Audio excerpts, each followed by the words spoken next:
Welcome to the Learning Pines YouTube. We hope this video helps. You start by making sure the watch has enough battery and the phone's Bluetooth is on. This avoids interruptions.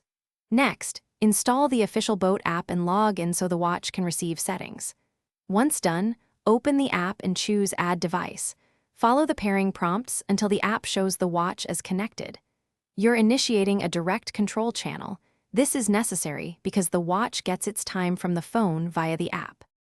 Once paired, go into Device Settings and find Time and Date or the Sync Time control. The labels vary, but the function is the same. Select Auto Sync to mirror your phone's network time. That keeps daylight saving and time zone changes correct. If you need a manual override, tap Set Manual Time, enter hours and minutes, then confirm. Make sure to press Save or Sync. Otherwise, the app will not push changes. This step replaces any on-watch. Finally, watch for a sync confirmation on both the app and the watch face. That shows the new time took effect.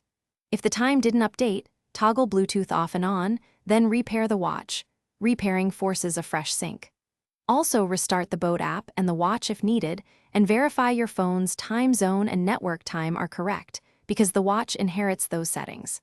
This troubleshooting tip fixes most sync failures quickly.